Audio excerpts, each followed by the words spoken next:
Hey now, we are getting over, and I am the Silver King, Adam Silverstein, here to lead you through these hard times.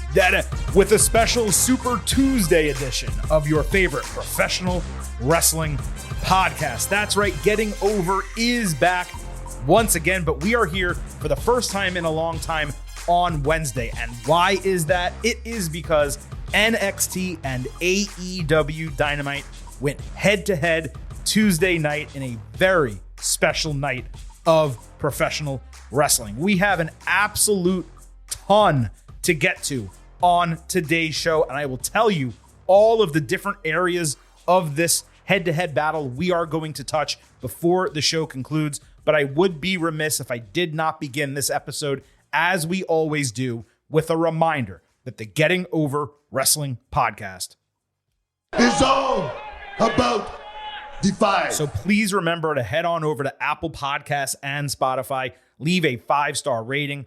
On Apple, take a little extra time, leave a 5-star written review. If you do, we will read it live right here on the show. Don't forget to follow us on Twitter at Getting Overcast for episode drops, news, analysis, highlights, all of that good stuff. And please also remember, I happen to love the number 5. and I hope you do as well, because for $5 a month, $50 for the entire year, you can become an official Getting Overhead. Just visit buymeacoffee.com/gettingover. Sign up. You will get bonus instant reaction audio after the major TV shows that will return on Friday. We had a crazy week, obviously, this week, and news posts every single week. Again, buymeacoffee.com/gettingover. We would really appreciate your support. Now, as I mentioned, we are going to tackle this real special Super Tuesday head-to-head battle between NXT and AEW Dynamite in a unique fashion, because there is just so much to break down. At the top here, we are going to immediately discuss who won the head-to-head ratings battle.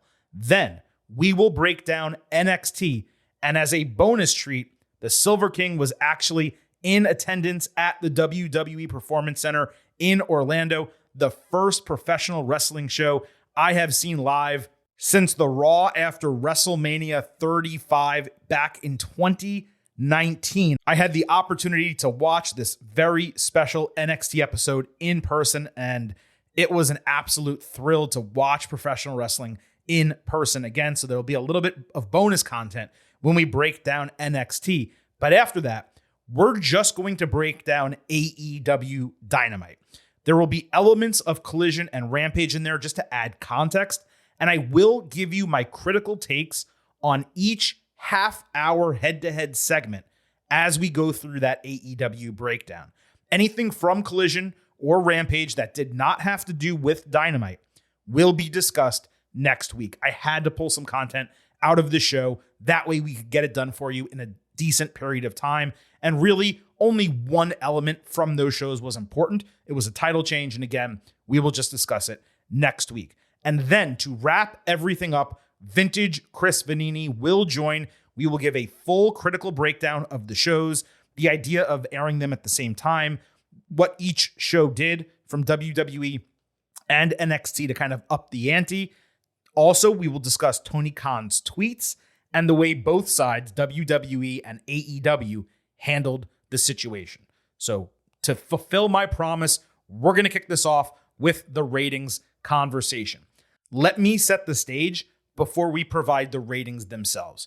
So WWE aired its third show, NXT, on its normal night, and it beefed up by leaning on star power.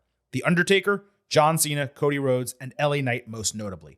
Becky Lynch, who has boosted ratings recently, was not there.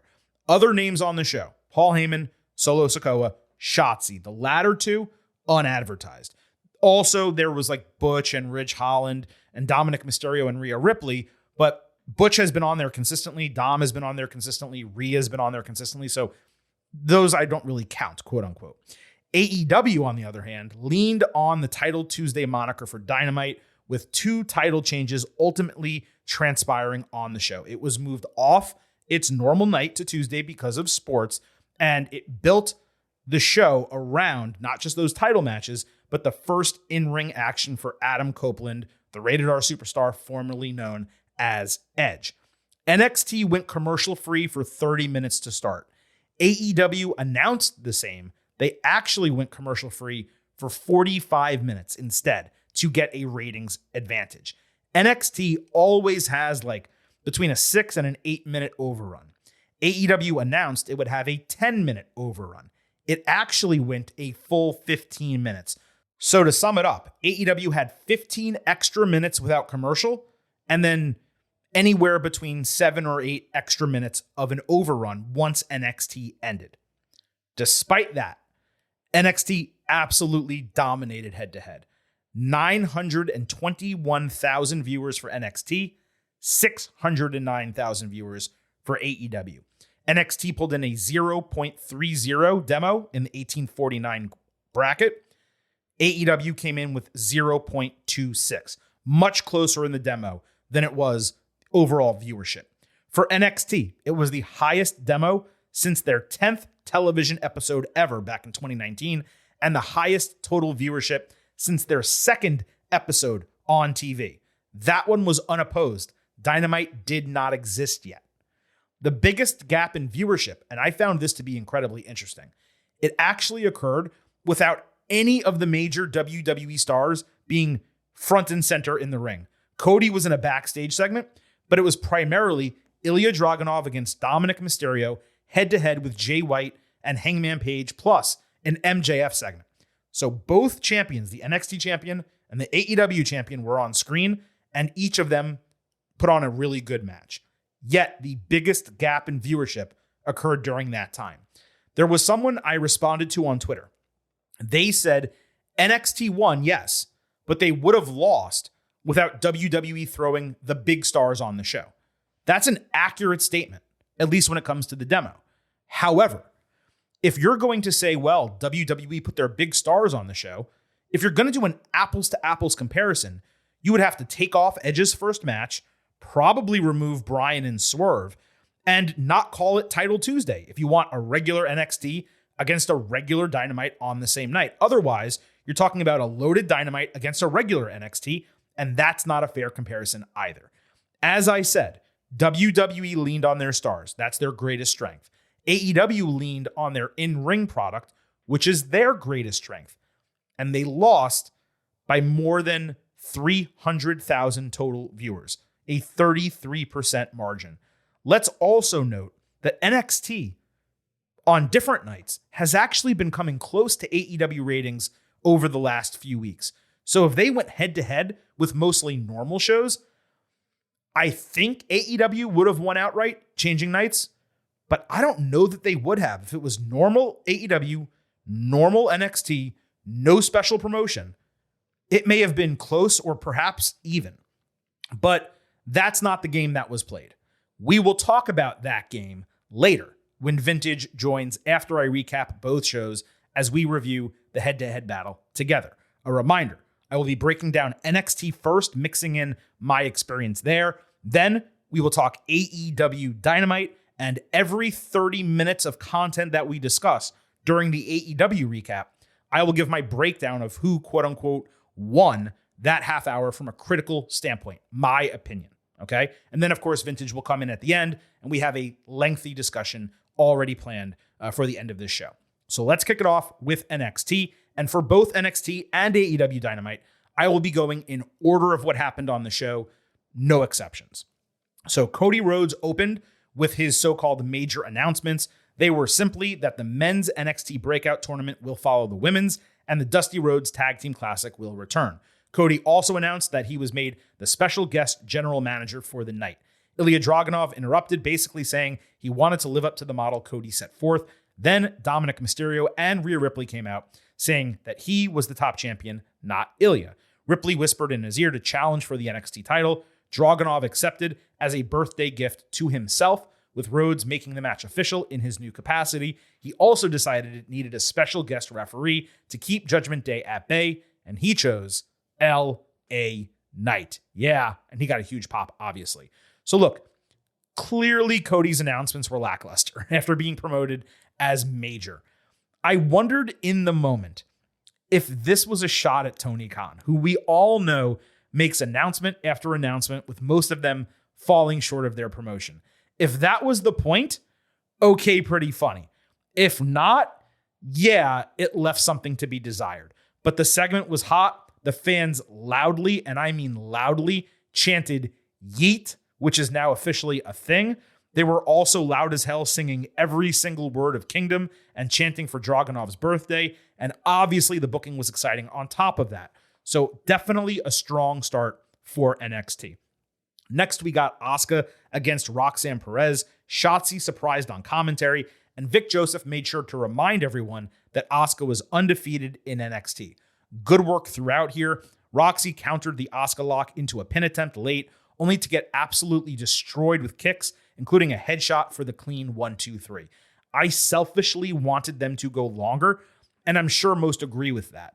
But really, given Asuka's stature as a legend, and with Perez still being a neophyte, this went as it should have. Asuka giving a little bow in respect after the bell, that got the job done. Kiana James talked shit to Roxy after the bell, with Shotzi attacking her from behind and hitting her cradle DDT finisher. Vic then announced that Shotzi was one of 2 hosts for Halloween Havoc, and the other is going to be Scarlett. That's going to be real interesting. Gonna look good, but she's got me saying, hey now! Next, we had the Brawling Brutes and Tyler Bate against Gallus in a pub rules match. Both sides got jacked up backstage, and this was announced as Tornado Rules with tons of weapons, including pool cues, trash cans, beer, kegs, tables, and even a dartboard. It was legitimately chaotic, and from being in attendance, probably the most straight up fun thing on the show. Butch ate a triple powerbomb through a table covered in beers. The faces all did 20 beats and a triple submission spot. Bate broke a fall with a corkscrew. Joe Coffey hit a double jump crossbody on Ridge Holland. Then all the best for the bells on Butch. Bate then broke an already broken mug over Coffey's head before the faces hit a triple double underhook powerbomb through the table to get the win.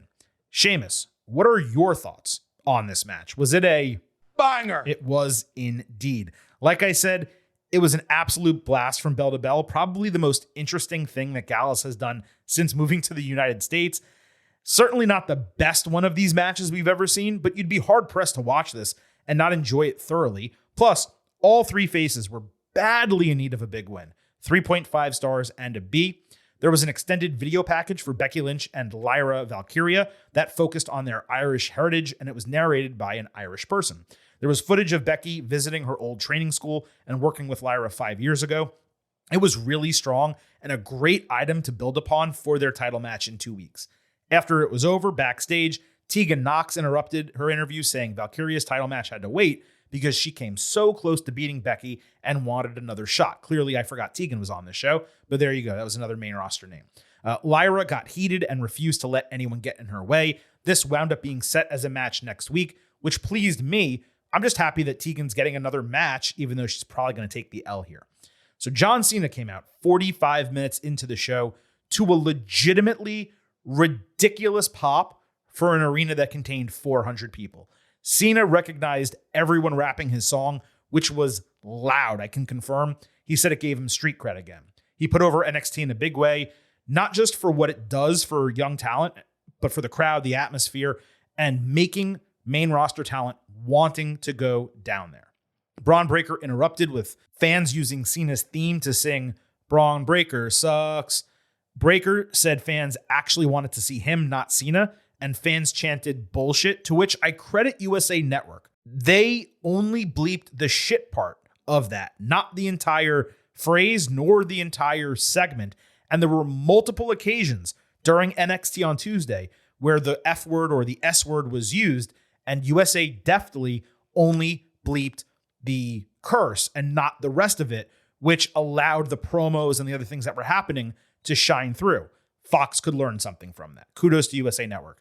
Cena said Breaker's problem was a lack of respect, and Cena didn't come out there to run him down, so he just wanted to wish him luck in the match. Braun punched him rather than shake his hand, but Cena dodged a spear, and Breaker escaped an AA to end it. Now, it's one thing to watch Braun Breaker on TV, okay? It's quite another to see him in person and fully understand, folks, that Braun Breaker has it. You have it. You couldn't get rid of it. You couldn't sell it if you wanted to. You are it. I say that without exaggeration. This guy has the look, the size, the presence, the promo skills, and that's not even talking about the wrestling ability.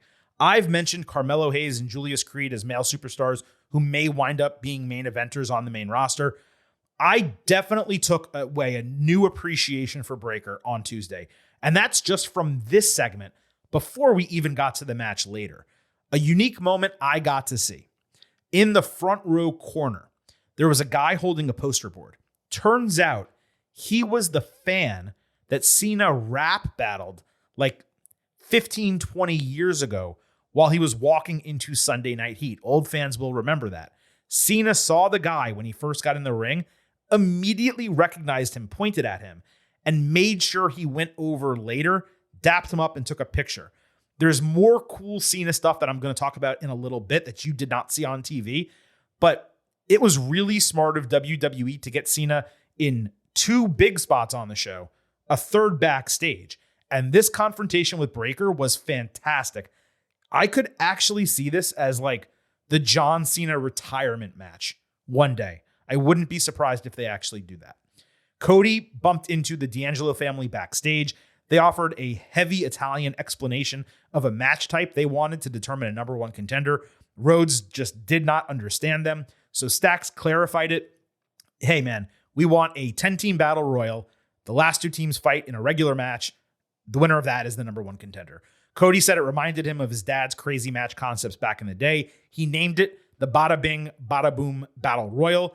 They all celebrated together. It was definitely worth a smirk.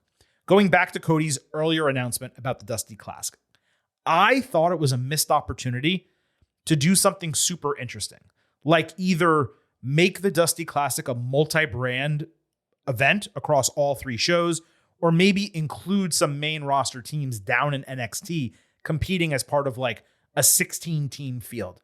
That would have made for a much more interesting announcement. I should also note that Dijak walked behind Cody and the family backstage as they were talking. And then Baron Corbin was cutting a promo on Dragunov. He still wants to be the number 1 contender. As he was speaking, LA Knight's music cut him off and he just dipped out.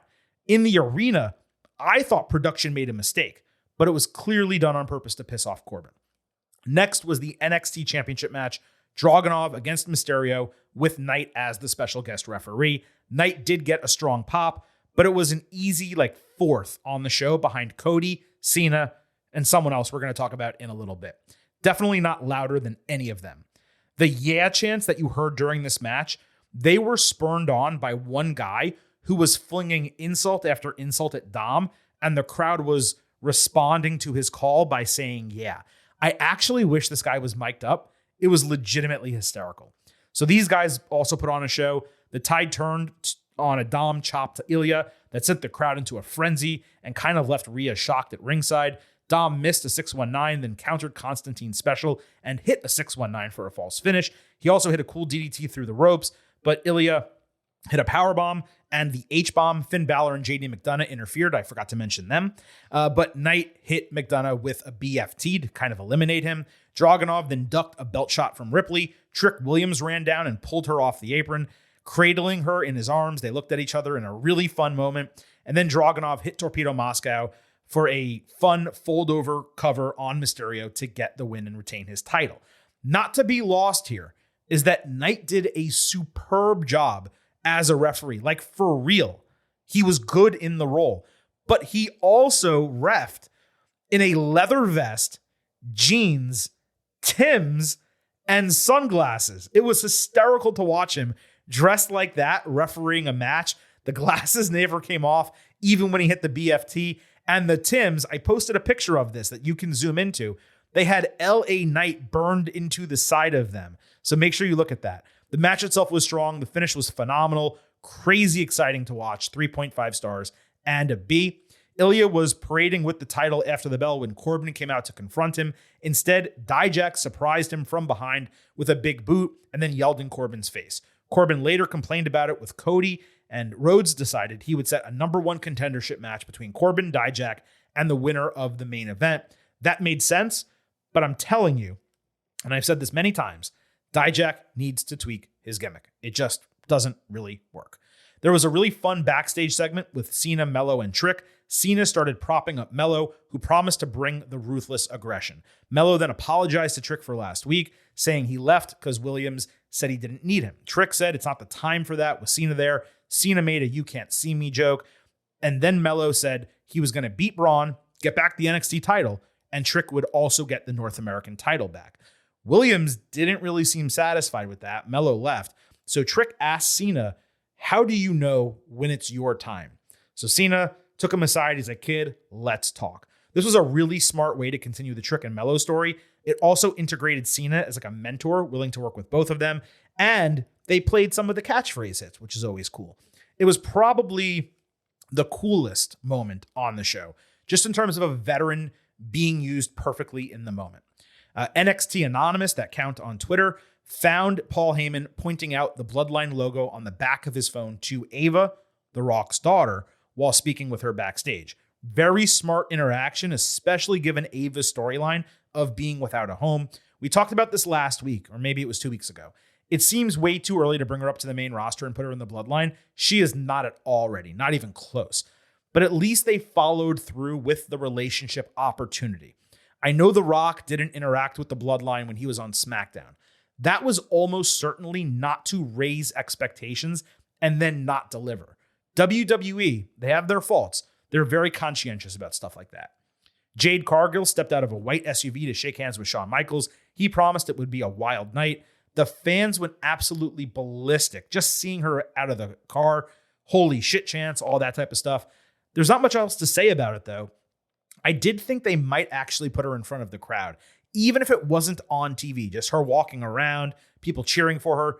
But they didn't even do that. So it was kind of disappointing to not see them do more with her again, TV or not on TV. Dom walked out of the training room with Rhea complaining that he's a champion, yet no one respects him. Nathan Frazier came up talking shit. The heels said he's no one because he's not a champion. So that seems to be the next feud. There wasn't really much to this. Danny Palmer fought Lola Vice in the breakout tournament.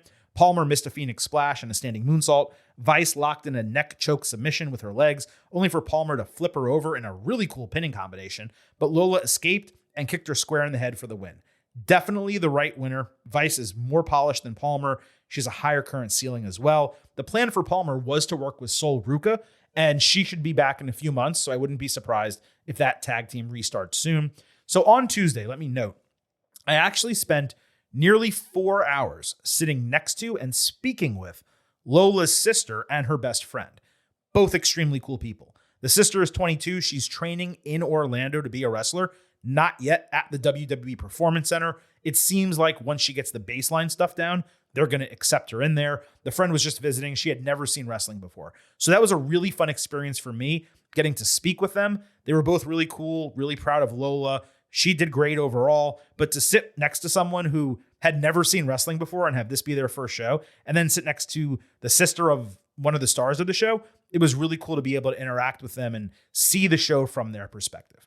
Thea Hale returned to Chase U, saying she was only back if JC Jane could enroll as well. Andre Chase allowed it. The ladies talked and got shushed before the whole class received a message that distracted them from the lesson.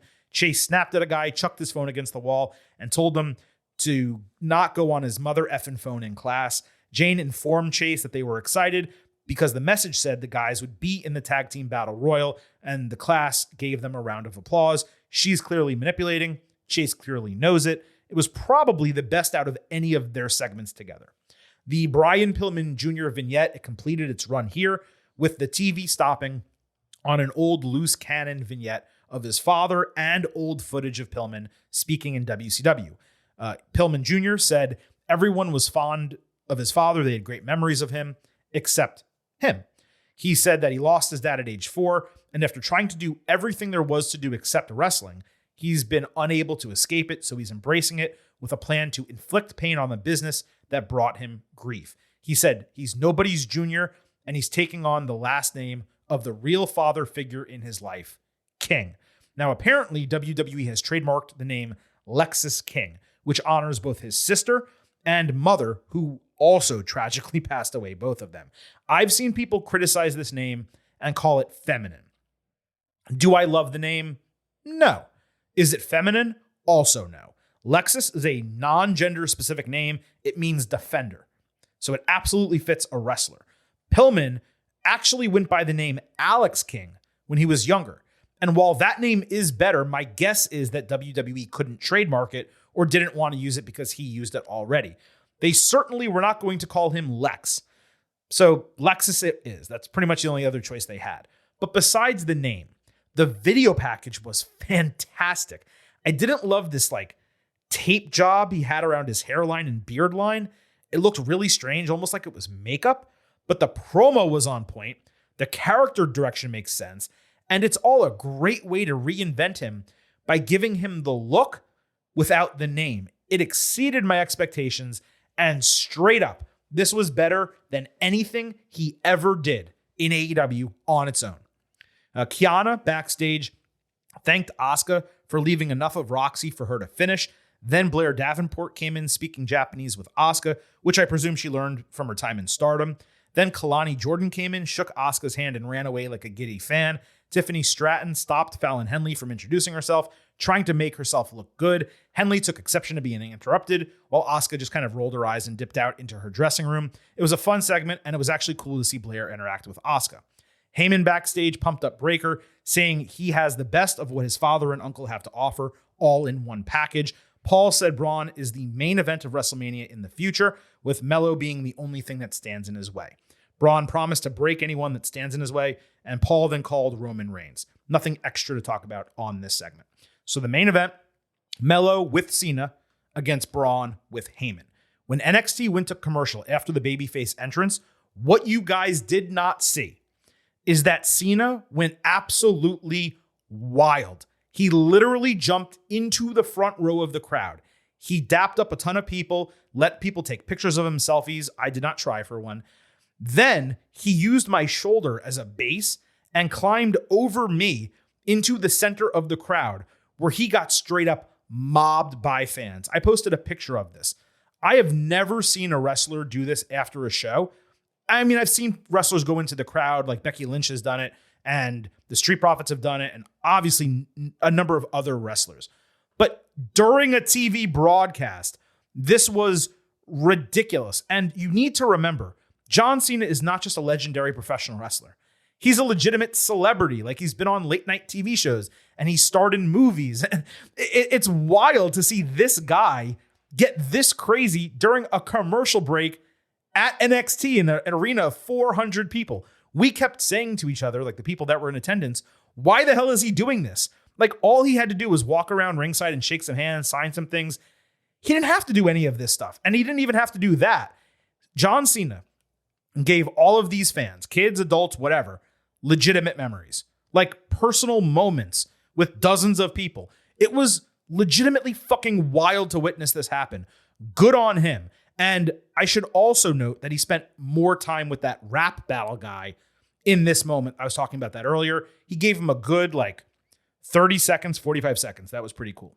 Now let's get to the match. Breaker went on an extended run, hitting a gutbuster before settling for a 5-knuckle shuffle that was intercepted by a Hayes superkick. Melo came back with an elevated cutter, and then Braun kind of botched what may have been an avalanche codebreaker. They just didn't have their balance at all.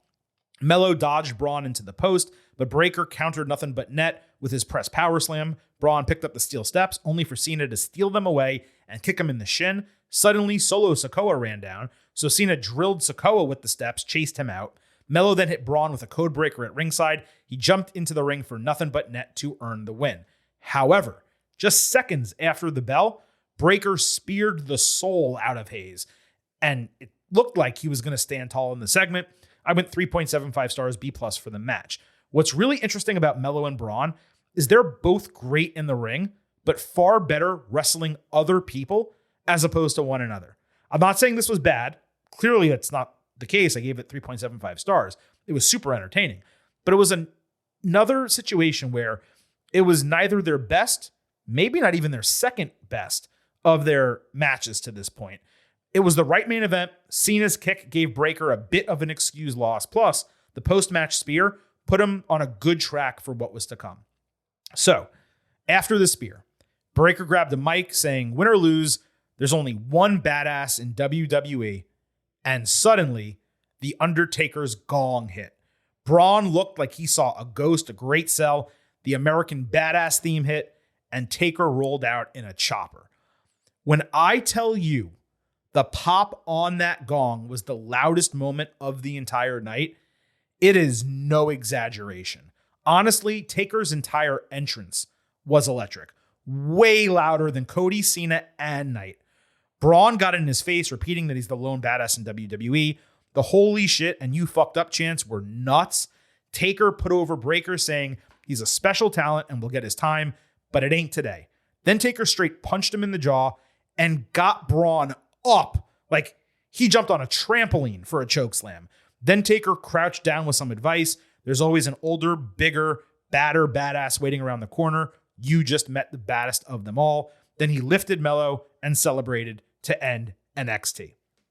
This was wild, okay?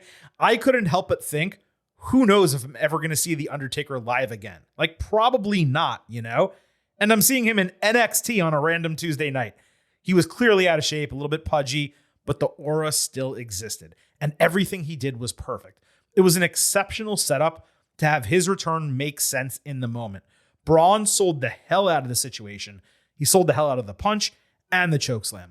It was probably Taker's best chokeslam in like a decade, if not longer. Taker was on point with the lines, and both Braun and Mello got elevated from it. Braun was made famous here. Don't get it twisted. For what was a wacky NXT, just from the sheer number of major names to appear and contribute in significant ways, I'm not sure there could have been a better ending than this. And from a fan standpoint, being there for it, I legitimately felt lucky. The whole show was fun, but the end made it feel even more special and unique than I expected going in. Also, Taker's shirt was amazing. There's a lot of places that sell versions of it. I could not find the exact shirt, though. I tried and failed. It's a really smart way to do t-shirts. Kind of gives me some ideas for other ones. Maybe we can create them. I've long thought about doing a t-shirt shop for you guys, but I don't know if the time and effort is worth it. But if you guys are interested, maybe we can do it. I digress. That was a great end to NXT. Now, before we get into AEW, I do have some final thoughts just from my personal experience being there. Before the show, the crowd sang along with multiple 90s pop songs. It was really fun as an atmosphere. All of the veterans, all of them to a T, showed respect to Booker T, either on TV or during commercial break. I thought that was really cool. I was told that 65% of the crowd on that Tuesday were regulars. What was wild is they got delayed, WWE, letting people in. We didn't enter until 6:50. But in 40 minutes, they had everyone seated, the ring cleaned, cleared, changed out, and they did 2 level up matches in that period of time before NXT began. As I was waiting for an Uber after the show, Gallus drove by with 2 of them hanging out of an SUV, still all sweaty in their ring clothes, banging on their doors and trash talking fans. That was very fun. Byron Saxton came out to take pictures with fans waiting on a merchandise line. No, I did not have to wait in the line to get in that you saw on social media. I thank WWE for that. Yes, I would recommend going if you are ever in the area. It is a lot of fun. In terms of the crowd, look, it is what it is. You hear it on TV. There's a lot of fans who try to get themselves over or get certain things over that are not what NXT is trying to accomplish. But there's no doubt that they're passionate, and that's a positive. There are also some kooky fans. You just got to deal with that. What I was most surprised about here is the PC was exactly the same size it appears to be on TV. No larger, no smaller. There's basically nothing behind the hard cam except a couple rows for like ADA seating and production, and that makes sense. They are maximizing the space. Fans for this show sat in the crow's nest because it was not used. There was also a small merchandise booth. There's no concessions. They do hand out bottles of water if you desire one, but you can't have the cap. The bathrooms are in a trailer outside the PC. Nice enough, but they're kind of a pain if you need to visit during the show, so you have to go before. I did get a chance to speak with a couple notable people. Nothing much to really say about it. It was cool that they made themselves available while I was in town. Let me be clear, the notable people were not Shawn Michaels or any of the big stars that were on NXT that night. And I do also just want to say thank you to WWE for the opportunity, the hospitality. It was really cool to be there, relatively short notice, huge show. I got in. I had incredible seats. I know a lot of you guys saw me on TV. It was a lot of fun. So, it's difficult, but I am going to compartmentalize my ability to go to the show with what we got on TV from NXT when we now move to AEW, discuss Dynamite Title Tuesday and everything that went down on the show.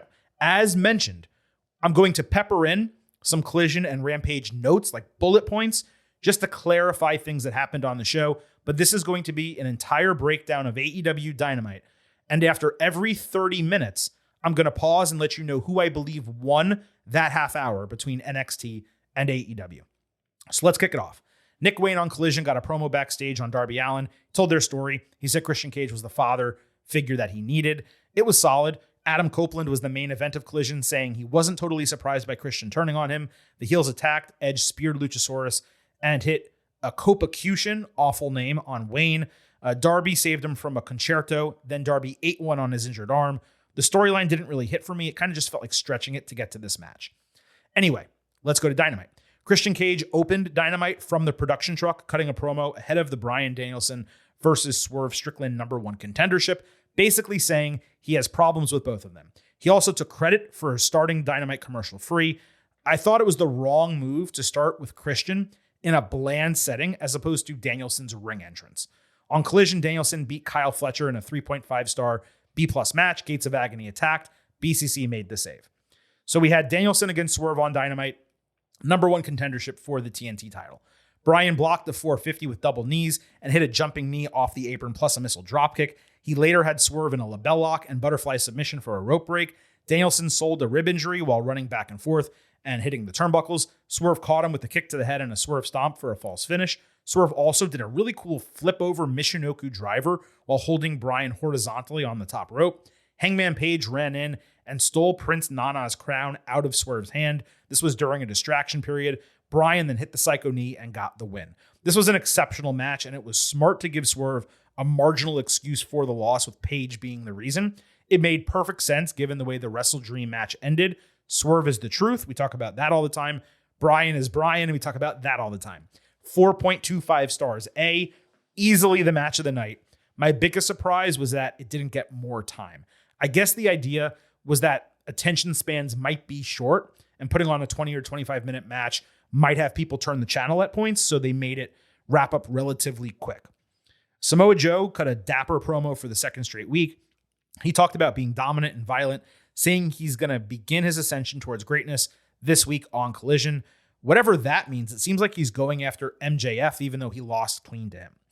Chris Jericho fought Powerhouse Hobbs. Obviously, Hobbs dominated the majority of the match as the stronger, bigger heel, but he hit 6 straight spine busters. Chris came back with Walls of Jericho. Hobbs then hit World's Strongest Slam for a lackadaisical cover and nothing. Then he hit a second one and covered Jericho with his knee across his face for the clean win. Then he hit a third World's Strongest Slam after the bell for good measure. The reason this match went long, I saw a lot of people talking about this. AEW wanted NXT to go to commercial first before this match ended. I thought it was cool to see Jericho beaten to this degree. It really did elevate Hobbs. I will say the reaction was unexpectedly mild because he was a popular character at one point. The key now will be capitalizing on this. If he's taking down Jericho that easily, he should be one of the mid-card champions sooner than later. I just have a feeling it's going to be Omega beating him, and that's that. But we will see. I do remember mentioning coming out of the Hobbs-Miro match that, man, what matters is not just that match, but what they do with both guys after. They've done a good job making Hobbs seem prominent despite that loss.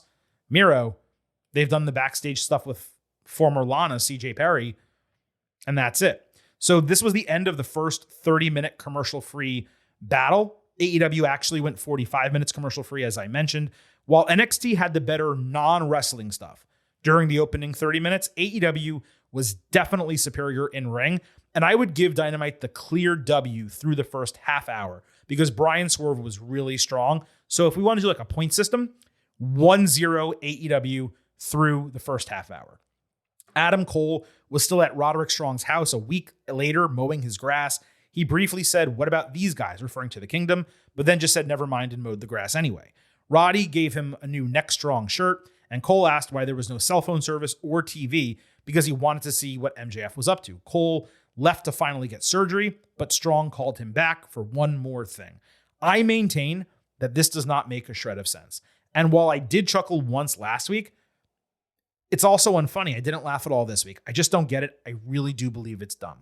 We had an international title match, Rey Fenix against Orange Cassidy. So this was supposed to be Jon Moxley, but he was not cleared, so Orange got the match. Kind of makes sense. So much for the concussion for Mox being minor, as a certain someone reported, though. I do wonder the circumstances of this promotion, whether they promoted it knowing Mox wouldn't be there, or they legitimately thought he'd be ready. Anyway, Orange hit a pair of tornado DDTs. Phoenix's back gave out trying a rolling move, so Cassidy caught him with beach break. Then he hit Orange Punch and got a mousetrap pinning combination to win the title in less than 5 minutes. Penta El Zero M briefly stared down Orange after the bell. Best friends Rocky Romero and Hook all came out after the bell to dap him up. So anyone who listens to this show regularly, you know how I feel about this. Phoenix and Penta just get treated like absolute shit from a singles perspective. Less than 5 minutes, the title right back on Orange. I know Phoenix is apparently hurt to some degree again, but heaven forbid he be allowed to rest for a bit and then just keep running with the title until Mox is cleared and ready to go. I was actually excited for this match because these guys can go. But not only did we get a shitty result, we barely got a match. Not a banner moment at all. And I wish someone fresh got the reign instead of just reverting it back to Orange. How about Andrade El Idolo? Miro? I mean, there are so many people on this roster. Nope, got to go back to Orange Cassidy. Toni Storm got her close-up backstage. She did a black and white backstage interview and then debuted a silent short film called Lover's Lament, which aired during Picture-in-Picture, doing 2 different commercial breaks. It was smart to do a silent film during a commercial break where you can't hear what's going on anyway because you're listening to the commercial. But I watched them, and I mean, it was funny to a degree. I saw people praising this as incredible. I just thought it was kind of nothing. That's just me. Wardlow fought Matt Sydal. Wardlow hit a series of powerbombs for a knockout win and left through the crowd just like last week. Certainly nothing gained here. The takes that I made last week still stand. Jericho was selling the injuries backstage. Daniel Garcia checked on him, but Daddy Magic yelled at him, saying, "We're better than that." So they're better than checking on an injured friend whom they split with, but don't hate enough to fight. Okay. So this ended the second half hour. Easy win for NXT. You got the pub brawl, John Cena and Braun Breaker face-to-face, Becky, Lyra video package, much stronger top to bottom, so that makes it 1-1 through the first hour. On Collision, Bullet Club Gold beat Metalik, Angelico, and Gravity. White after the bell, Jay White cut a promo on MJF, not caring about his title being stolen, and said his match with Hangman Page would be a non-title eliminator as he spoke about himself as the champion.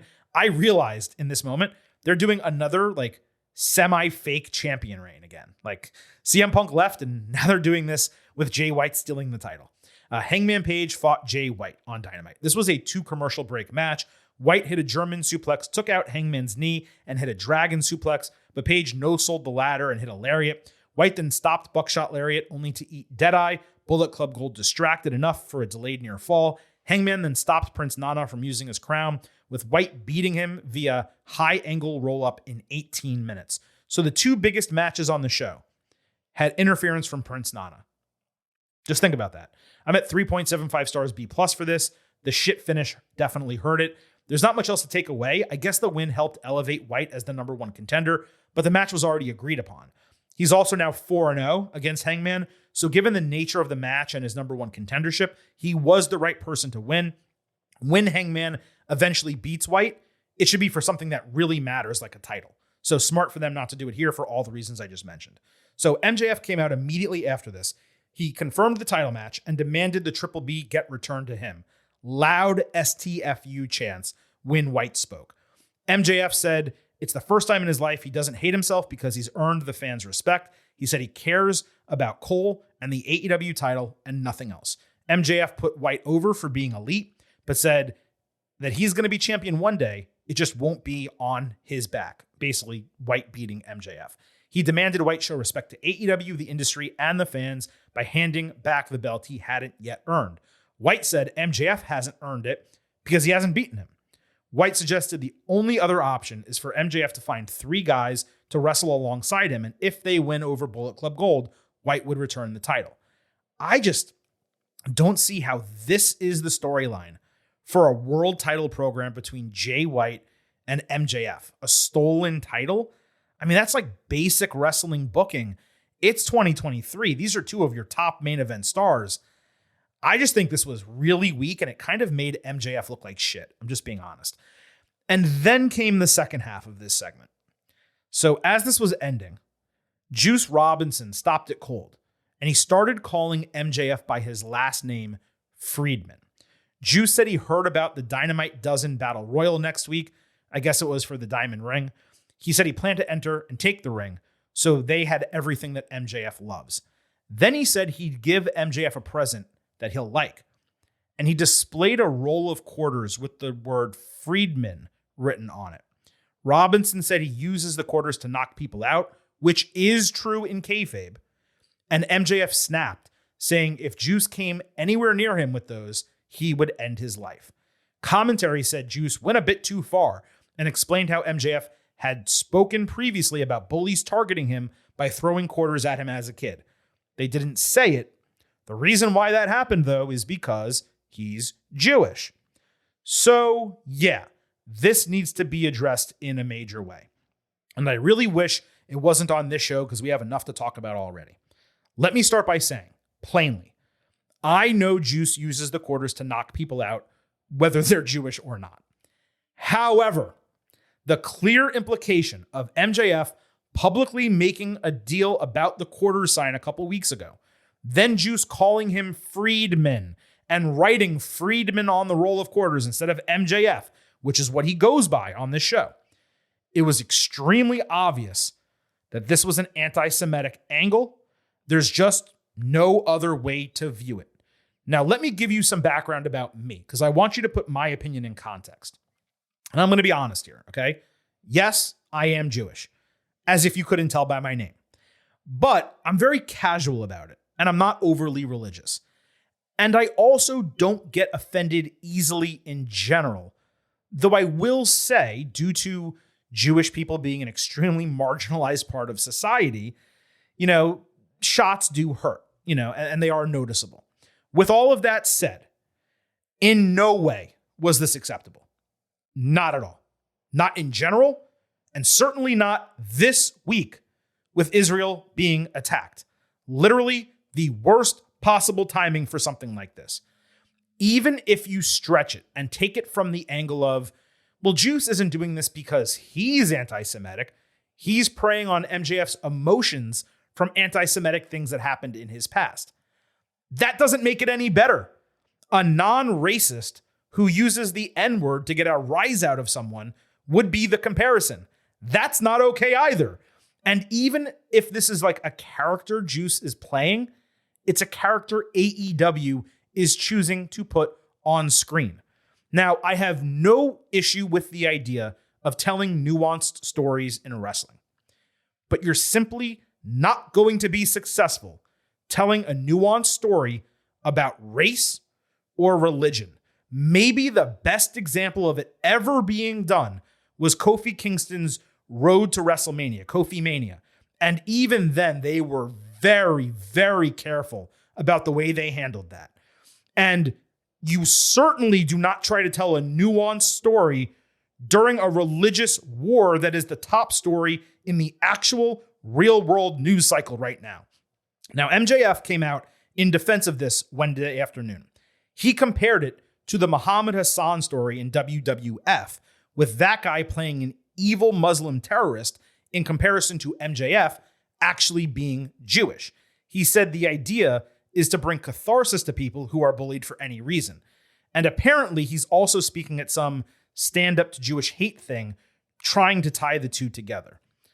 So the Hassan tweet was terrible. First of all, if your argument is based on one of the 2 or 3 worst angles in WWE history, which happened 22 years ago, and that's the reason for your angle being better, you're already off to an awful start.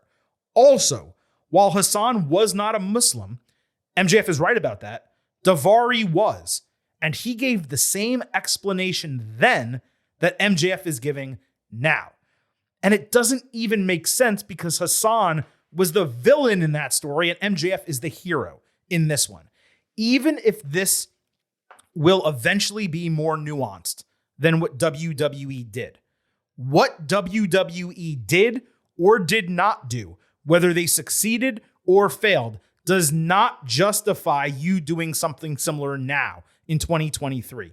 The truth is that this is an extremely tough sell as a wrestling story, and it's being done at the worst possible time while not just the attacks are happening, but anti-Semitic incidents are up something like 500% in the last week in the United States. Now, MJF has made Judaism a part of his character, and that deserves to be praised because that is difficult to do. But he is not the face of the Jewish people, and he does not solely get to decide what is or is not acceptable. It's like when the Washington football team, now the Commanders, rolled out some Native Americans saying, well, they had no problem with our name, so I guess it's okay. Maybe those people actually felt that way. Maybe they were paid to feel that way. They don't speak for the community as a whole. It's another example of Tony Khan failing to step in and disallow a creative decision from talent. Being a boss requires not only telling people what to do, but telling them what not to do. Hey guys, I see what you're trying to do here. This is the entirely wrong time for us to go about this direction as a company. And if he fully approved of it and liked it, well, that's a major blind spot for Tony. So to wrap this up, am I offended? Not entirely. I have a thick skin. Was this immensely stupid? Absolutely. Should it have been on TV? Absolutely not. It added nothing at all to the story, and it felt ham-fisted, pardon the phrase there, because MJF badly wanted to do it as part of the angle. You could have had Juice Robinson say, we already have your title. You know what else? I'm going to take your diamond ring. I'm going to take everything that you have. And it has the exact same impact. And you could say even there's 4 guys from Bullet Club Gold bullying one guy, MJF, by himself. He has no one to have his back. So he's getting bullied. And you could still kind of do the angle. You don't have to bring religion into it. You don't have to allude to it. This was really freaking bad. They should be ashamed of themselves for putting this on television. Big mistake, and I legitimately hope they drop it. Unfortunately, this ended the third half hour. The matches were basically a wash, Dragunov and Mysterio being the competitor here for White and Hangman. NXT won the other content that was not in-ring matches handily. And that's even without the juice part of the MJF White confrontation factoring in.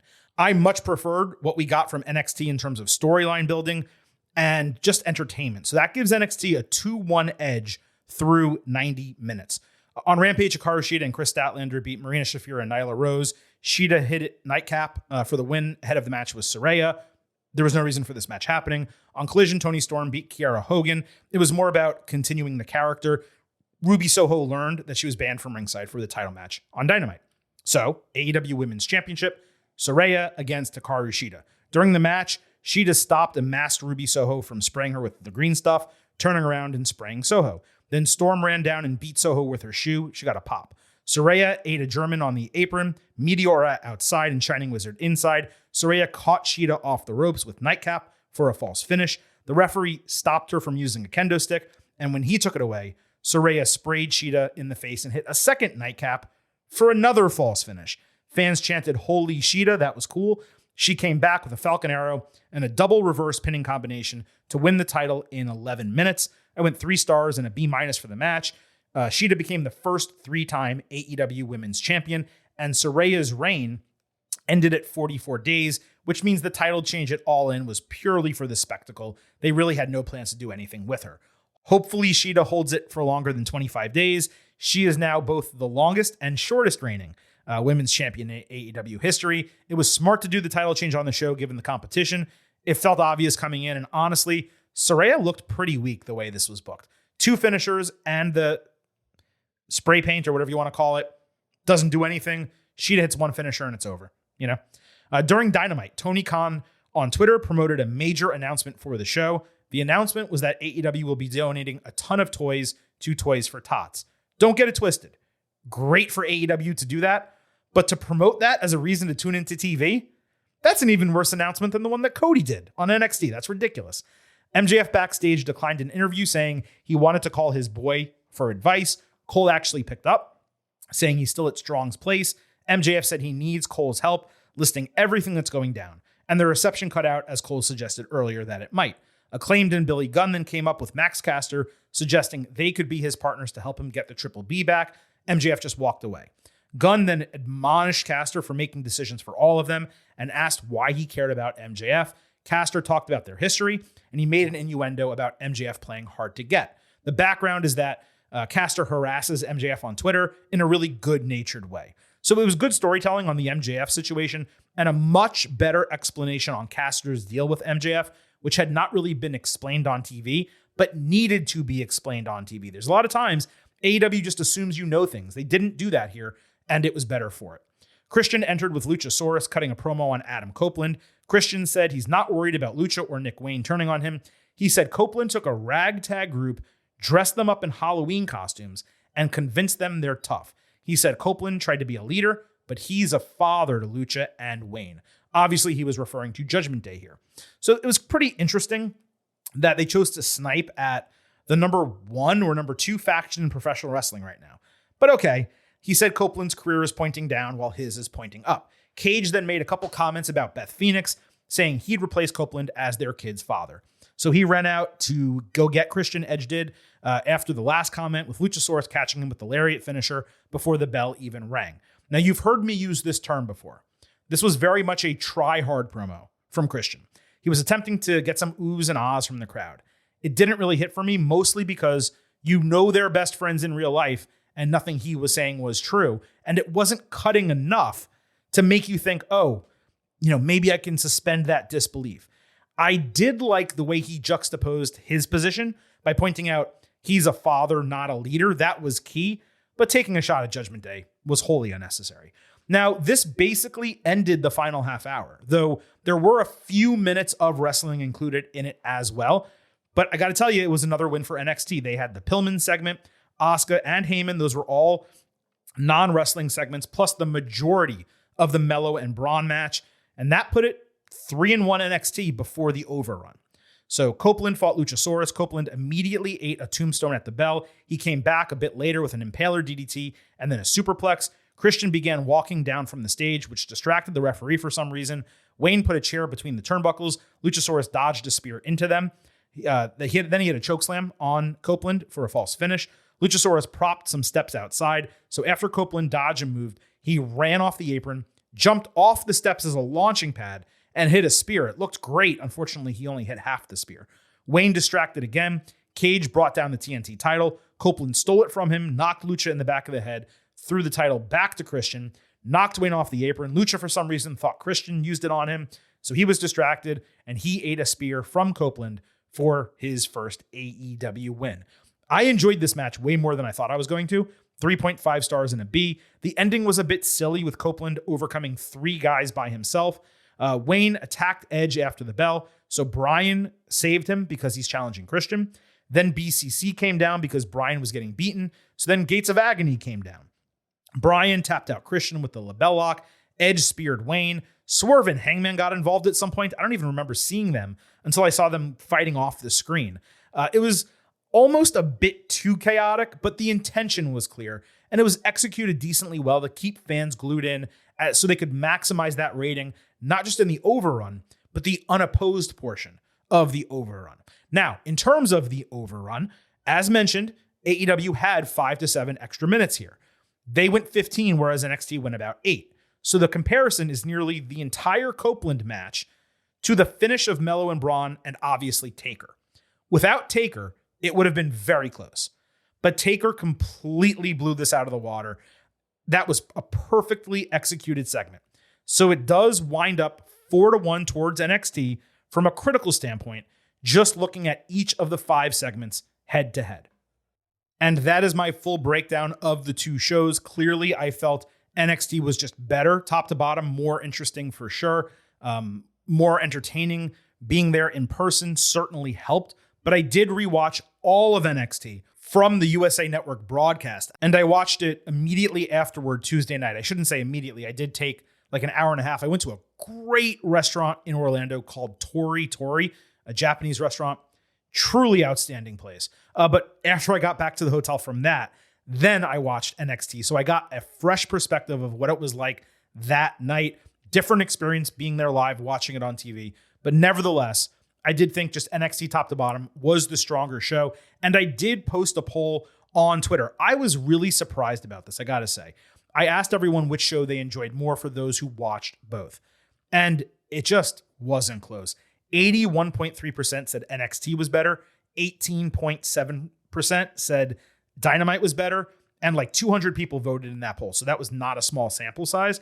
I hadn't seen Dynamite when I posted the poll.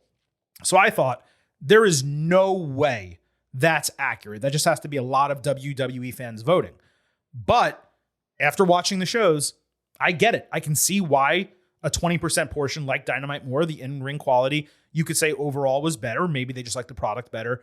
But if you are an unbiased observer watching both of those and you are familiar with WWE and you like both products, then yeah, NXT just was the better show.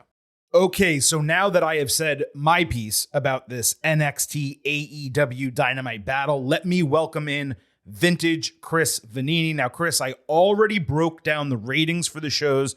I shared my thoughts on the individual segments, as well as who won each half hour. Just to reiterate, I had AEW win the first one with Brian Swerve, and then I gave NXT not only the remaining 3 half hours, but the overrun as well, because Taker is obviously really tough to match. So for me, that was a final score of 4-1. Now, before I bring you in for your take, I want everyone to remember how and why everything transpired here, because I did not mention this earlier in the show.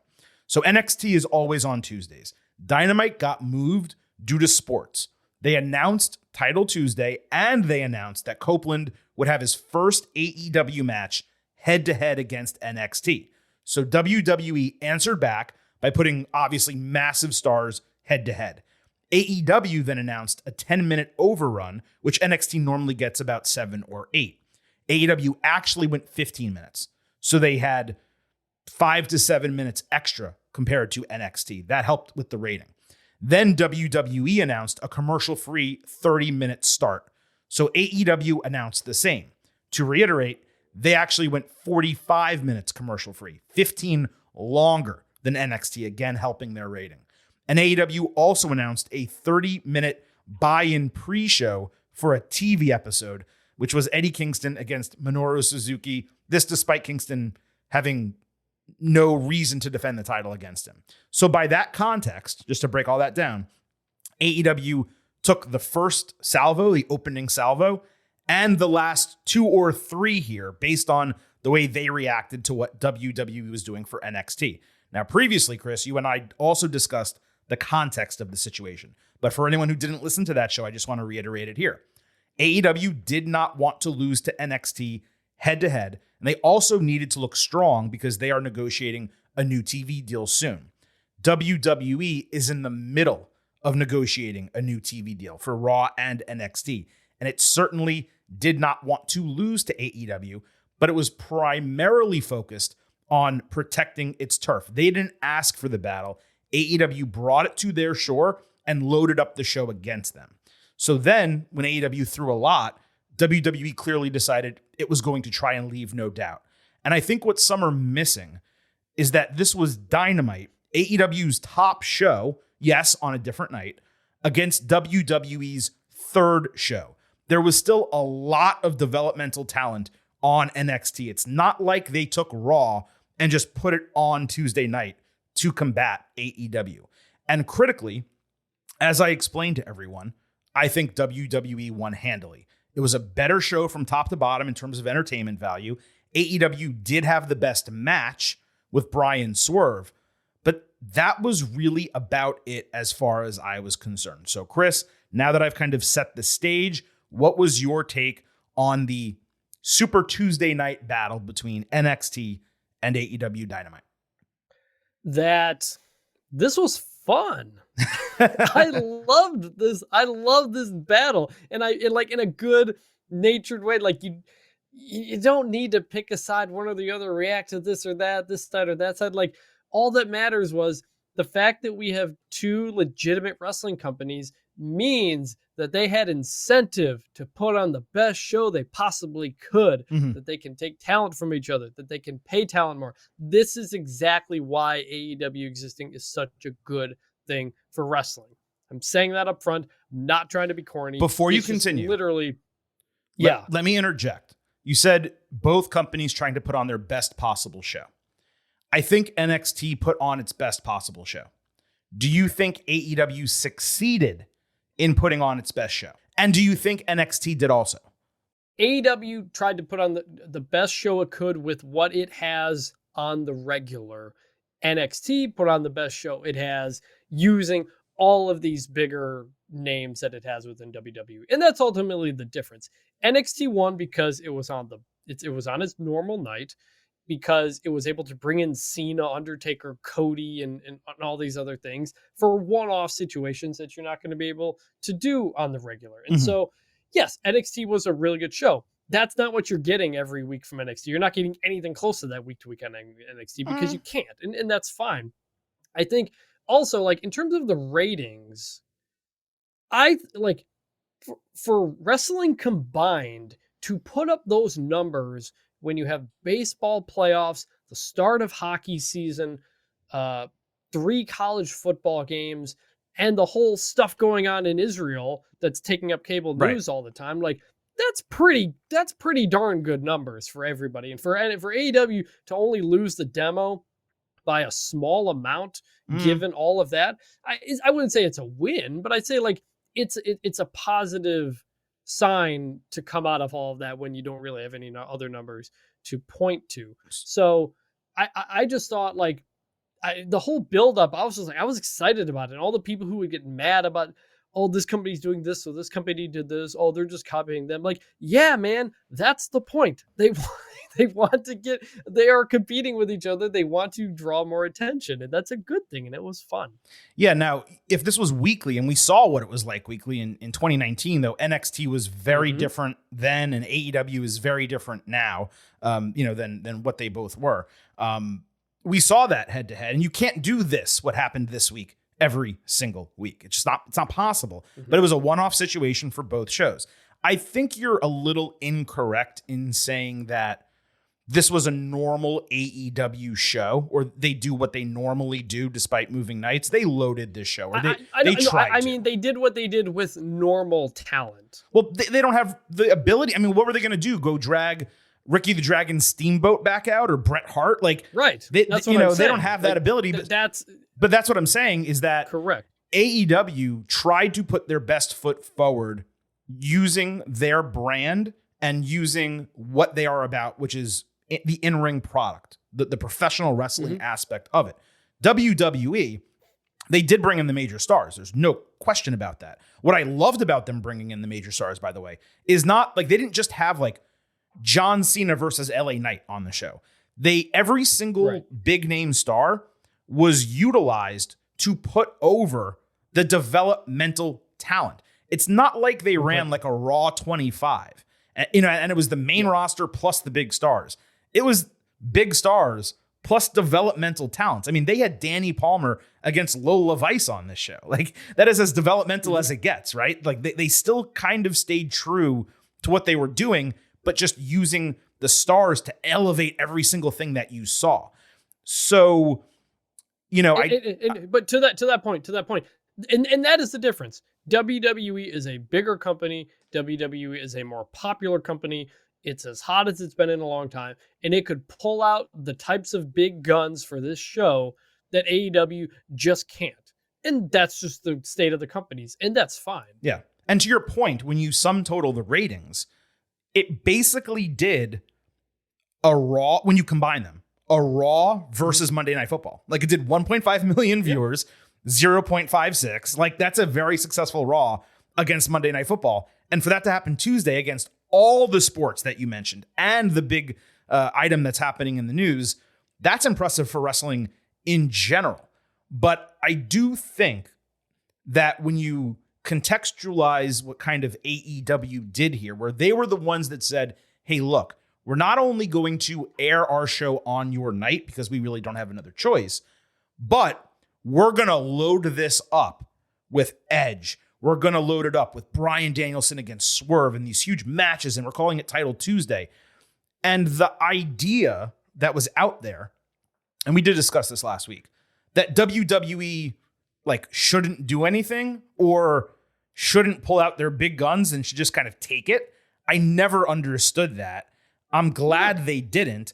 As I discussed earlier, I had a hell of a good time at that show. It was, I don't want to say it's the best wrestling experience I've had because I've gone to WrestleManias and I've seen major matches and been on great Raws where The Rock showed up. I've seen some amazing wrestling in my life, but it was the singularly most unique experience that I've ever had. And I had people who don't normally watch wrestling watch NXT and text me, including handsome Nick Costos, who you guys remember from my old show, saying, holy shit, that was great. I think when it came to putting the best foot forward, WWE did a better job than AEW. There have been way better episodes of Dynamite than what we got on Tuesday. I don't know that there's been a better episode of NXT. Probably, but again, it's just they had to approach the shows differently because of what they have, and that's fine. AEW, it was not the best episode of Dynamite. They tried to make it one of the best episodes of Dynamite, but they just didn't, and that's okay. And WWE tried to do the same with NXT. I think the biggest thing for me is really the way they started the shows. It set the tone. It did. Everything about the difference. It told you everything about the difference between these companies. You either start with a match or Christian backstage or whatever. But you start with a match or you start with a promo. I have always enjoyed starting wrestling shows with promos because it sets the tone for the next couple of hours, kind of tells you what to prepare for. I'm just generally not someone who likes jumping right into a match because I have so many questions and things. And oftentimes the match is not the number one thing I want to see. WWE will often start Raw or SmackDown with the most important story. And when they don't, I get annoyed. So it was very evident in how they started. It was pinpointed exactly the difference between these companies. Not that one's better or worse, whatever your opinion is, but it was clear right off the bat. Are you talking about the visual of it? Well, the visual and the structure to have Cody in the ring for, 15 minutes or something? Well, don't forget, AEW did not open the show with the match. They opened the show with the Christian Cage promo. With the Christian thing, but then it was a weird way to start. But then it went right into a match. It wasn't like coming out, talk to the crowd, 15-minute promo segment, that type of thing. But that's what I wanted to ask you about because I mentioned this earlier, so I'm not going to repeat my opinion yet. I want to get yours first. Mm-hmm. But you have Cody come out with, I say pyro in quotes because it was sparklers because there's only so much that you can do there. But the music, the crowd singing his song, it's not the biggest star that was going to be on the show, but one of the biggest stars, right? He's out there. He does the long extended promo segment. You see the lights, the colors, all of that. That is the first scene that you get when NXT starts. The first scene that you get when AEW starts is not just Christian Cage cutting a promo. It's Christian cutting a promo in a dark production truck for multiple minutes preceding a match with Bryan Danielson and Swerve. Which the match between Bryan Danielson and Swerve, in terms of wrestling, I mean, I guess WWE for NXT maybe had more entertaining segments just because there were such big stars and there were cool moments that happened. But from a wrestling standpoint, nothing matched Bryan and Swerve. That was the best foot forward for AEW. But they started with Christian in a dark production truck. And I think if you had both shows, if you had them on TVs next to each other, and you see Christian standing in front of monitors and Cody getting serenaded by a crowd going crazy, enjoying himself, you're turning into NXT, or you're putting you're putting the volume on NXT, and you're leaving AEW on mute at a minimum. Yes, I'll say I don't know why you didn't. If you were going to open with some backstage promo, something a visual on somebody, this goes to last week too. I don't know why you didn't start with Edge. He is the biggest thing that people want to see in AEW right now. I thought the Edge's Dynamite debut last week in that backstage thing was bizarre as all hell as a way to start the show. The last two Dynamites, the very first thing they do has been very strange. They've started backstage both times, I think, both last 2 episodes. And not in the ring, right? And it not in the ring in any type of form. So yeah, I was very surprised you don't start with Edge and then you instead start with Christian when Edge is your biggest kind of thing right now. And by the way, the other thing I wanted to mention that isn't being said enough, AEW did load this show with former WWE superstars as a way of saying, like, look at all these people we have. Like, Chris Jericho had a match. Saraya had a match. Edge had a match. Christian was featured. Bryan Danielson, Swerve to a lesser extent. He wasn't in WWE on the main roster for so long. John Moxley was supposed to have a match that didn't have one. So, like, I know there's a lot of WWE names in AEW. It's just natural based on the industry, and if they're not working for WWE, they're probably working for AEW. I get that. But it was a concerted effort by AEW to say, look at all these familiar faces we have on our show, especially in the opening hour, where you got Christian, Danielson, Swerve, and Jericho in the immediate start of the show. So it's not like they didn't lean on their star power, is what I'm saying. Well, that's a funny thing, because like I saw a couple of people post the screen grabs of like the beginning, and it was so funny to have WWE shows start with a former AEW person and the AEW show start with the former WWE people. It was a very funny way to look back compared to the last time that these companies were going at war on the same nights for different things. So I thought that was pretty funny. So that was a good breakdown, I think, from us on the 2 shows, our opinions of them. Oh, I don't think you actually stated firmly which one you liked better. Did you? I liked NXT better between the 2. Okay. Just it had more juice to it, more meat to it. Not big meaty men, but just more meat to it. And the production value, which is something that matters to me, is unsurprisingly better there. I like Dynamite. I thought it was good. Yeah. Many good things on there. I like both companies, like both shows, but NXT went absolutely all out as much as it possibly could, and they put together a really good show on it. And your breakdown of who won what, I think, was a pretty fair way to look at it. Okay, so I'm glad. I tried to move on to the next segment, but I forgot that we didn't even get your full recap there. So I'm glad we talked about that first. Let's move on to the last major topic that we're going to cover on today's show, and that is, believe it or not, I can't believe we're going to spend this much time talking about it, but Tony Khan and his Twitter account. Well, look, because another part of this conversation, though, needs to be what happened with Tony on Twitter this week. Here's what transpired, okay? So earlier in the week, he basically tweeted the equivalent of "fuck Vince McMahon." And this was in a reply to a Twitter account that had 200 followers. Then he tweeted, "Get behind AEW," which had a very clear stand up for WWE message, which people have mocked. Yeah. People have mocked that for decades. That was WWE in the face of the Parents Television Council. Tony saying, "Get behind AEW because we're going head to head with NXT." It also kind of had a please clap, like Jeb Bush type of vibe to it. And it just really bothered me when he did that, but nothing hugely to criticize, but it just bothered me. But those items were the beginning of Tony stoking the flames of tribalism that basically everyone agrees is the most toxic and detestable part of the IWC. In fact, Copeland and Saraya both spoke out against tribalism and internet wrestling fans in the prior week, yet their boss started doing this in the lead up to Dynamite. Then Tony responded to a clearly ridiculous story from a very poor wrestling reporter that said Triple H and Shawn Michaels look to send Tony Khan a message with NXT. He responded with a Curb Your Enthusiasm meme calling Triple H and Shawn bald assholes. And yes, let me be clear, I love Curb, and I got the reference. I just really don't think he meant it in a jovial context.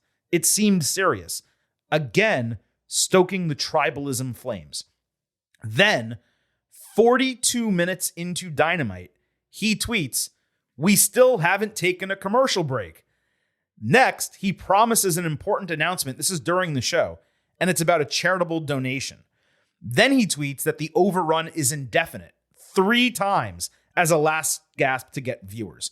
But if that was not bizarre enough, and the stuff during Dynamite, I don't really have much of a problem with compared to the other stuff. But if that was not bizarre enough, it seemed like Tony might have gotten the ratings like an hour to 90 minutes before they actually came out. because he lost his mind. He responded to a non-wrestling account that did not mention him or tag him or say AEW or anything. He responded complaining that cage match users, yes, cage match users, think about IMDb, but for wrestling instead of movies, were making a concerted effort to bury Dynamite on that platform. I checked. The matches were rated pretty high. So I'm not really sure what his complaint was, but who gives a shit what a couple random people or one random person has to say? Then, to a Twitter user that has 400 followers, that person posted an AI-generated picture of Shawn Michaels celebrating a Booker of the Year award. Tony tweeted, quote, "Actually, I'm pretty sure that last night blew whatever chance he had of winning that award." First of all, you and I just said to ourselves without talking to Tony, we thought NXT was the better show. So if anything, that's an incorrect statement that only perhaps increased Shawn Michaels' chances of winning Booker of the Year. But let me remind everyone right now, this is the real point. Tony Khan is a multi-billionaire. He's now 41 years old. And he did all of this tweeting on the day preceding through the day after his birthday. A lot of AEW fans defended Khan for the early tweets about Vince, Trips, and Shawn. They're like, hey man, he's a promoter promoting his shows. Even if you wanted to just believe that, it was clear based on prior comments he's made, I'm not taking this fucking shit anymore. And now the tweets after the show that he's just simply petty and childish. And it is not a good look at all for him or AEW. How is this the way someone with billions of dollars wants to spend their birthday? It actually seemed like he was unraveling a bit here. Like his ego is clearly bruised, both from before and after the show. I mean, he's freaking out over a Booker of the Year award that I bet Triple H and Shawn don't know about, or maybe heard one time and never gave a second thought to in their entire lives. AEW has heavily promoted Tony winning Booker of the Year from Wrestling Observer 3 years in a row. He's going to win a fourth because the voters are conditioned to prefer AEW and think of it as real wrestling. Yet he's freaking out about this, number one, at all. But number two, in mid-October, the only Booker of the Year award HBK cares about comes from Endeavor, okay, or TKO. He doesn't give a shit about what the Observer listeners, or even all of you listening to this right now, have to say when it comes to a booking award. Okay, we do the meaties every year. We will award a Booker of the Year. I guarantee you, HBK, Shawn Michaels, whoever else, don't give a shit who we call Booker of the Year, who Wrestling Observer calls Booker of the Year. Because guess what? It doesn't matter. It's ridiculous. All that matters is the big meaty moment of the year. Okay, that is facts. We all know that to be true. But this was genuinely pathetic behavior from Tony, both before and after the fact. And I state again, Chris, Tony Khan is one of the reasons why it's immensely hard to root for AEW. Like the insecurity, the fragility here, it was just absurd. And ultimately, I'll end on this. I think the loss for AEW, quote unquote loss, looks worse because of how Tony acted before and after the fact. If he had just let the show do the talking the way WWE did, and then AEW lost, okay, shrug, move on with your life. But that's not what happened. And given the margin and the way Khan acted, I'm not saying this is some monumental deal outside of this individual week, but any clowning of AEW or him, you can't say it's not deserved. So I'm always kind of two minds on this type of stuff. One is, in our business, it's more fun when the people in power are talking, are unraveling, are doing things they shouldn't do, as opposed to being silent and being behind closed doors and we never hear from them. Just upfront about that. It's entertaining. But two, if I was like a WBD executive, like I would be more concerned about Tony's Twitter habits than I would a single rating 100% going up against NXT, because like he is just way too online, man. Like you don't need to be doing this. And if you're so focused on these kinds of things, given the many jobs that Tony Khan has to do, Bryan Danielson told us that he doesn't know how he gets any sleep. Like, why are you responding to random people on Twitter, man? Like, you have better things to do with your time. And it's that mindset and that attention on stuff like Twitter that seeps into the show sometimes with references or this or that. And it's just aimed at such a smaller audience. And I think the fact that he is too online, and sometimes the company is a little bit too online focused or just too online brained, limits the creativity around there, because there's only kind of one way of thought of doing things instead of expanding that type of stuff. So I think it's just really unbecoming for a guy who's built a very successful company. Absolutely. And a company that is doing well financially and is going to get a new TV deal and can just freaking packed Wembley freaking stadium. Yeah. Like, it's fine, man. Like, he does, and he freaks out, and then that creates the permission structure for people online to freak out and do all this kinds of stuff. Like, set an example a little bit. Like, who the frick cares about a cage match rating that, like you said, wasn't even that much of a difference? Like, how many people are really checking that? How many people that watch wrestling are actually checking that? Nobody. Like, that's not important, man. It's annoying, because I think the focus on stuff like that takes away and limits AEW's potential, which is obviously incredibly high.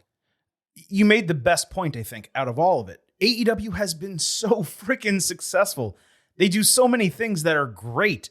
They've made WWE up its game largely, at least from the in-ring standpoint. You could say, I don't want to say they fostered a creative change in WWE, because Vince McMahon stepped down for reasons that had nothing to do with AEW, but Triple H's success, I think, is in large part because he's booking in a way that is speaking to the audience that AEW had a semi-firm grip on previously. Now they know they can tune into WWE and see Gunther versus Chad Gable on a random Monday night put on an absolute freaking banger. You can get an A match on television. Not that long ago, year and a half ago, you really didn't. And if you did, it was very few and far between. Now you're getting them relatively regularly, B+, A-, whatever you want to call it.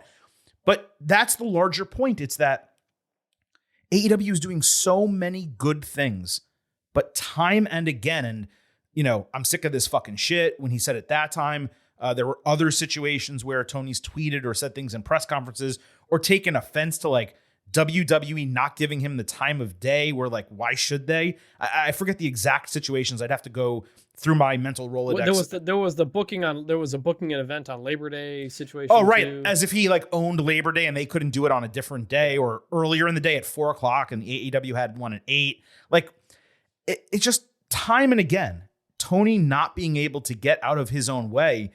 And it costs AEW in the public conversation, which is what we're having. It's on shows like this. We really should have been able to wrap up this show and said, look, NXT, it won the rating battle. AEW also put on a good show. Can't wait to see Dynamite next week. That really should have been the closing of this program, but it's not, because Tony created another story. Now, if you really want to get real conspiracy theory-ish, you could say, well, Tony did this on Wednesday to detract from the fact that they lost the ratings battle. I don't think it worked if that was the plan. I think it just put the pressure even more squarely on his shoulders. The fact that they didn't do well, and he talked a lot of shit and made a lot of noise and wasn't able to follow through with it. And that's the worst. Like, think about like football, right? You have cornerbacks who talk shit all the time and they shut people down and it's great.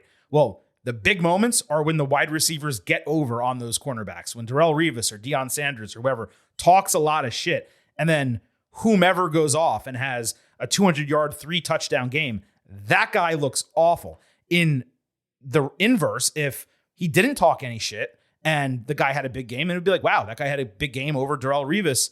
Sucks for him. Instead, it's like, look at this clown who said he was going to dominate and didn't follow through. And that's kind of what Tony did. I mean, he didn't promise that they would win, but he was basically like, stand up for us. We're going to put on a great show. We're doing all these things.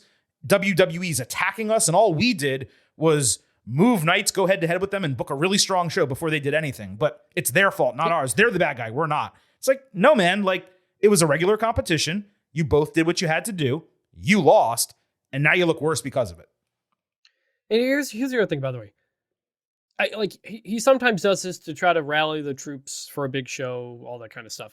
But Twitter is, if you want to expand the reach of AEW and the audience, stuff like that, Twitter is not the place to do it, man. Like, it's local media, it's digital media. Like, if you go to AEW's website, like, they are often very behind on a lot of things. Like, that's something that WWE does very well in the digital space. Right. AEW, sometimes slow to get stuff up on YouTube, sometimes slow to get other clips and stuff like that up. Like, there are ways that AEW can continue to broaden its reach and do these types of things, and throwing up, responding to Twitter memes and putting bald asshole stuff on Twitter. Like, that's not going to make people watch AEW anymore. Like, it's going to rally the fans you already have. That's all it's going to accomplish. Yes. Yeah. Yes. So spend your time trying to figure out other ways to expand the reach of this company. So it's annoying. And look, if we want to talk about owners of companies, the things that Vince McMahon, was alleged to have done, totally very far worse and serious. And we've done entire episodes to that type of stuff. Like, this is not the worst thing in the world that Tony. But that's the other thing. Running certain companies. That's the other thing, though, Chris. It's childish. It's not I know you're not saying like a whataboutism. I know you're saying purposefully not to do that, but like, that's not the game, right? Like, Vince could have done terrible things, and Tony can do something really stupid in 2023. And what Vince did, and I the only reason I address it is because I saw other people saying, well, Vince used to go right after WCW. Okay, yeah, that was a quarter century ago at this point. It's 2023. It's a different time. Number one, it's a different time. Number two, social media didn't exist back then. Although I promise you, if it did, Vince would have sent some pretty inflammatory tweets, whether it's at Ted Turner or WCW or Eric Bischoff. Shit would have gone down. The Nacho Man. Yeah, stuff would have happened then. Trust me. But the point is, it's not then. It's now. Right? And did you hear anything from Triple H or Shawn Michaels or people in WWE publicly on Twitter? No, you didn't. They booked their show. Yeah. That's it. They booked their show and they won. And like, again, it shouldn't be that big of a deal. It's fun for discourse. It was fun for us to say, hey, you know what? We're going to do a special episode on Wednesday because we actually have a head-to-head battle and we think these shows are going to be great. But then there's this area of criticism where there really didn't need to be. It should have just been NXT did this, AEW did this, NXT won, good for them. Next week, it doesn't matter. Yeah, I'm not saying AEW is this because they're a healthy company, but just the actions are that of, Eric Bischoff challenging Vince McMahon to a fight when you start to lose in the ratings. It feels like that. It does. It feels like that. And then some of the online approach to stuff is very Vince Russo react, like, oh, we should do this on the show because it'll get people talking online, yada, yada. Like, that was the thing Vince Russo did at the time. I'm not saying AEW's late stage WCW. It's not. It's just some of those things felt like the vibe, and that's not the vibe you want to be giving off. It's not. You're 100% right. Before we get out of here, because obviously I spent the vast majority of this show talking and you just came on for this segment, is there anything that you really wanted to point out or say about NXT or AEW from this week before we kind of wrap things up here and I just do the normal close of the show? Just that it's very nice to see that how serious WWE is about NXT again. I know I've complained on the podcast a couple times that there's too much NXT seeping into Raw and SmackDown sometimes, but NXT went through that period of it was just the online show, and then it was the big third brand, and then they completely rebooted it, and it was separate. You do 2.0. Now they're kind of like, they're bringing it back again where they're making it feel like a big deal, and that's ultimately just, I think, a good thing. They've got Level Up still too as well. So like WWE's done a very good job of building up a training center, a training program, its own minor league team type of stuff. And to have John Cena there, Undertaker there, to do all those things just adds another layer of legitimacy to everything that they're doing. And that is ultimately good for pro wrestling. Yeah, I think they're threading the needle now between the two extremes, right? There was a period, remember, with Survivor Series when NXT was fully integrated in the main roster for that premium live event pay-per-view. Keith Lee, at the time, Keith Lee's moment. It was third brand at that point. This is just as good and important as everything else that we're doing. Then they obviously completely went developmental. And now they're back in this middle zone, and you notice it on NXT television, okay? You can look at this show right now as an example, but you can have Lola Vice against Danny Palmer as a true developmental match. You can have Ilya Dragunov against Dominic Mysterio, which is a main roster caliber match on the show. Dragunov is more than ready to be called up, obviously. And then you can have, Carmelo Hayes against Braun Breaker, which is also like main roster ready, but two guys who have never been on the main roster. And it threads that needle right in between of like, these guys are the top of the developmental group. They're good enough to be on the main roster, but right now they're spearheading this show. And I think those three matches, if you just look at those and the through line through them, it's a great representation of what NXT has become. Half third brand, half developmental, all in one show. Something completely different than what you get Mondays and Fridays. But at the same time, the quality isn't lacking where you say there's no reason for me to watch this product. And I think it's a really great spot for NXT to be in. And even though it was a star-heavy show on Tuesday, it still felt like an episode of NXT. Obviously, the setting played a huge role in that, but a lot of the developmental talent. You got Tony D'Angelo doing his exaggerated Italian gimmick. You got the Chase U backstage segment. You got the Danny Palmer Lola Vice match. You got all those things that you normally get, but you also got Braun Breaker and Carmelo Hayes, right? And you got some things like that on the show. The 6-man tag team brawl, which we haven't mentioned enough. That was a lot of fun, but mostly, developmental talent in that match, people from NXT, a couple main roster guys integrated as well. So to your point, NXT now is becoming what it used to be before Black and Gold went full Triple H skull third brand, and maybe even the best version of what it has always been made for, which is to develop talent and integrate the main roster into it to give that developmental talent opportunities to improve. It's what, again, NXT used to be back in the day before it truly exploded. Yeah, look, AEW beat NXT in their initial head-to-head battles for a very long time. And that forced WWE to change what it wanted to do. Mm-hmm. And AEW kind of took a lot of, those NXT pay-per-views back in the day, huge events, loved them. It was real, the takeovers right before pay-per-views. I freaking loved that. But AEW came in and kind of just took that. They took that and made it their own thing, which is good, which is good business to do. So WWE had to find a new way to rebuild that back up. And now they have, and it's just more good wrestling and more training ground and for everybody, more competition. And we all win from that. We are going to end on that note right there because everyone winning, wrestling fans winning is the point. And it is exactly what happened on Tuesday night. Whether you are primarily an NXT fan or an AEW fan, you won. And if you watch both, you really won.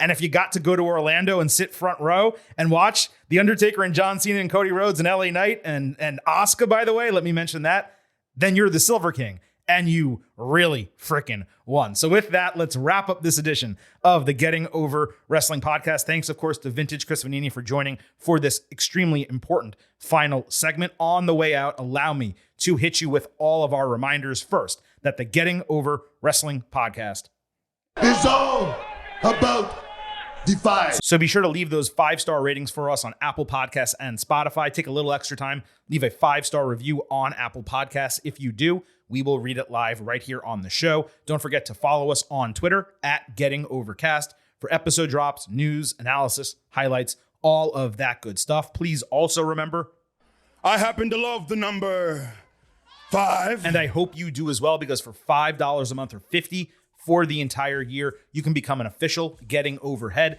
Just visit buymeacoffee.com/gettingover. Sign up. You get bonus audio that will restart on Friday with SmackDown. Don't worry. You also get news posts every single week, usually on Friday. So a great time to sign up right now. Maximize that subscription. But beyond all the extra content you get, your financial contributions directly support the continuation of the show, along with myself and Vintage. Thanks once again to everyone for listening to this edition of the Getting Over Wrestling podcast. For the first time in a long time, we have 6 full days between episodes. I don't think that's ever happened before. So I'm extremely excited to get a little bit of a respite here, but we will be back next Tuesday with your WWE episode, and then the following Thursday with your AEW and NXT show. For Vintage Chris Vanini, this is the Silver King, Adam Silverstein, signing off and leaving you with just 3 final words. Bye for now.